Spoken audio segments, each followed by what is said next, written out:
Hey everyone, and welcome back for another deep dive. Mm-hmm. This time we're taking a trip back to the 80s Right. to revisit a film that I'm sure had a huge impact on a lot of us growing up. Yeah. Ferris Bueller's Day Off. Ah, yes.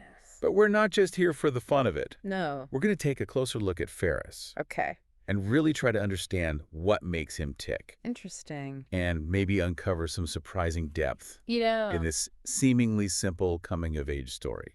What always struck me about this movie Yeah. was John Hughes. The director? Yeah, the director's emphasis on the characters. Okay. He really believed that they were the heart of the story. That makes sense because on the surface, Yeah. Ferris seems almost like a superhuman. Right? He's charming, Mm-hmm. witty, Yeah. good-looking, He really is. and he always seems to be one step ahead, Yeah. like he can predict the future. He's almost like a folk hero in a way. Right. This embodiment of youthful freedom. And rebellion Exactly. against authority. But that's also what makes him a static character. Stab. In storytelling terms. Meaning, He doesn't really change or evolve throughout the film. so he's kind of like this fixed point, You could say that. while everyone else around him is in motion, Exactly. growing and changing. And Hughes himself actually said Oh, really? that Ferris was never meant to be real. Interesting. He's more of an attitude or a way of life. Okay, I'm starting to see where you're going with this. Yeah. So if Ferris is this idealized figure, Yeah. who's the real protagonist? That's a great question. The one who actually drives the story forward? Well, let's consider Cameron for a moment. Cameron. Ferris's best friend. Right.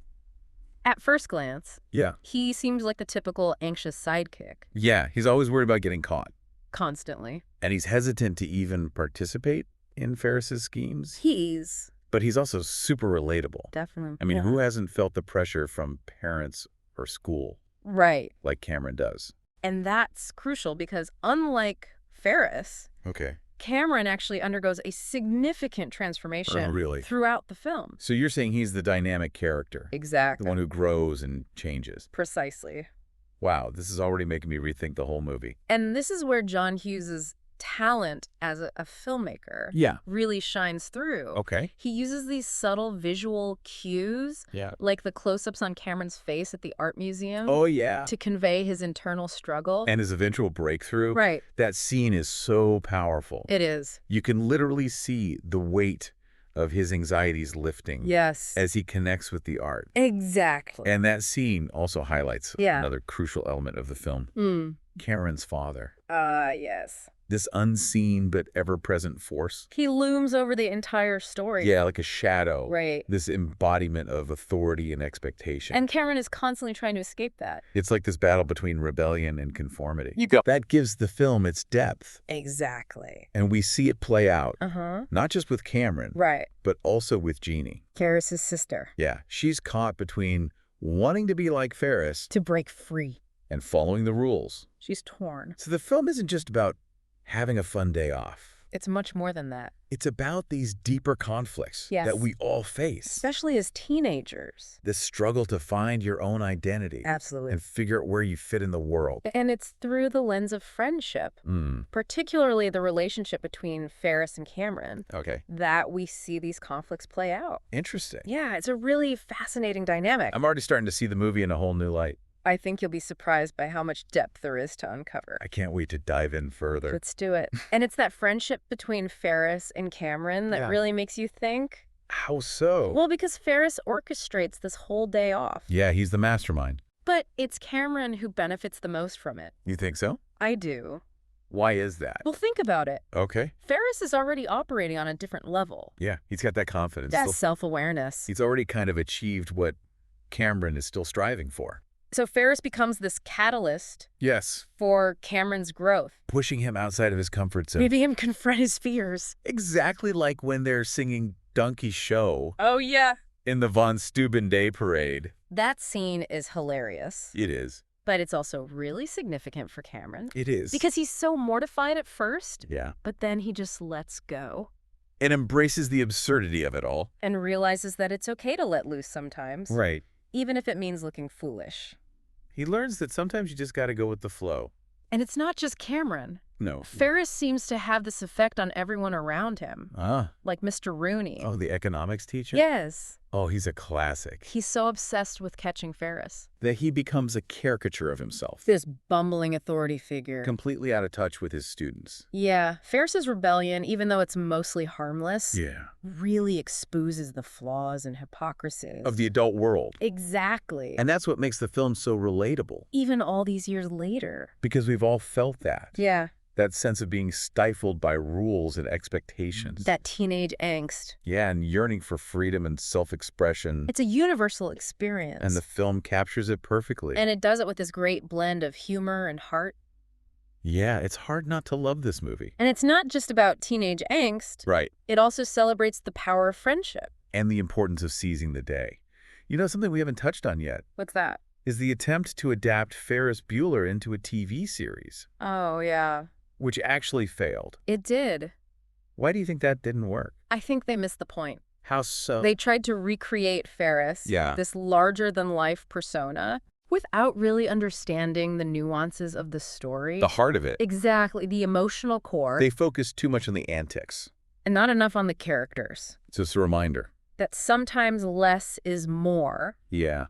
The magic of the original film lies in that balance between fantasy and reality. Between humor and heart. Exactly. And we can't forget about the 80s setting. Oh, it plays such a big role. Yeah, it's like a time capsule. Of that era. With the music, the cultural references. It all adds to the nostalgia. Yeah. But at the same time, the themes of rebellion, friendship, finding your identity, those are timeless. They resonate with audiences. Of all ages. So as we wrap up this part of our deep dive, what's the key takeaway? What should people pay attention to when they rewatch the film? I'd say look beyond the surface. Yes. Pay attention to the details, the character dynamics. The way John Hughes uses music and framing and editing. To create this world that's both familiar and fantastical. And think about the deeper message about friendship, self-discovery, and the courage to challenge the status quo. Because at its core, Ferris Bueller's Day Off is a celebration of life. A reminder to embrace the joy in the everyday. And never lose sight of the importance of human connection. Beautifully said. And with that, we'll leave you with this final thought. Okay, hit me. If Ferris represents this ideal of carefree rebellion, what does it mean that Cameron, the more relatable character, is the one who undergoes the most significant transformation? What does that say about the power of friendship? And the importance of embracing our own unique journeys? Those are great questions. Ones that I hope our listeners will ponder long after this deep dive is over. Because the beauty of a film like Ferris Bueller's Day Off is that it keeps revealing new layers of meaning. Every time you watch it. It's a film that grows with you. Just like we do. You know, it's funny how we often put movies like Ferris Bueller's Day Off into this box of like simple teen comedies. Right.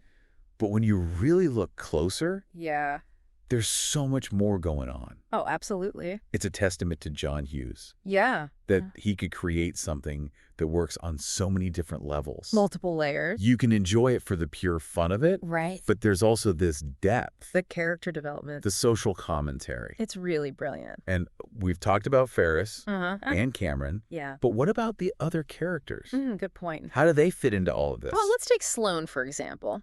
Ferris's girlfriend. Yeah, she's interesting. How so? Because she kind of represents this balance between Ferris's carefree spirit and Cameron's anxiety. Exactly. She's up for adventure. Yeah. But she's also grounded and compassionate.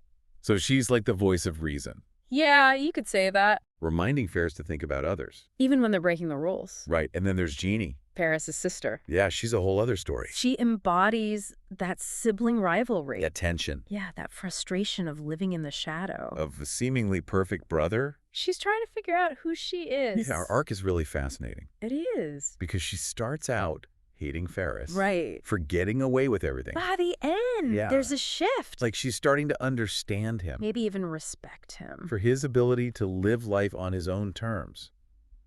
It's a good reminder. About family dynamics. Right, even in families. You have these complex relationships. Rebellion and conformity. Envy and admiration. All wrapped up in one. And it all happens against this backdrop of Chicago. Yeah. This vibrant, almost mythical version of Chicago. John Hughes really captures the energy of the city. It becomes like a playground for Ferris and his friends.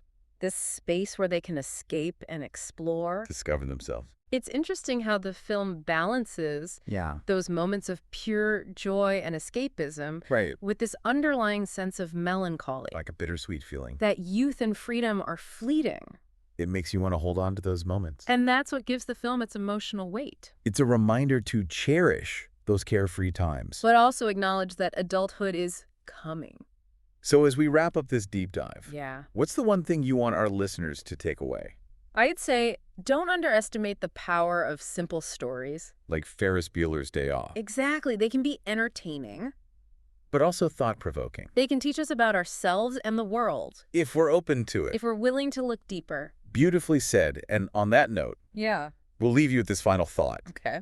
If Ferris represents this ideal of youthful freedom, this fantasy, what does it mean that Cameron, the more relatable character, is the one who changes the most? What does that tell us about our own potential for growth? Think about that. And the power of connection. Keep those questions in mind. As you rewatch the film, you might be surprised by what you discover. That's the beauty of a great story. It keeps giving. Thanks for joining us on this deep dive into Ferris Bueller's Day Off. It's been a pleasure. Until next time, remember to seize the day. Embrace your inner Ferris. And maybe cut yourself some slack every now and then. Life moves pretty fast. If you don't stop and look around once in a while, you could miss it.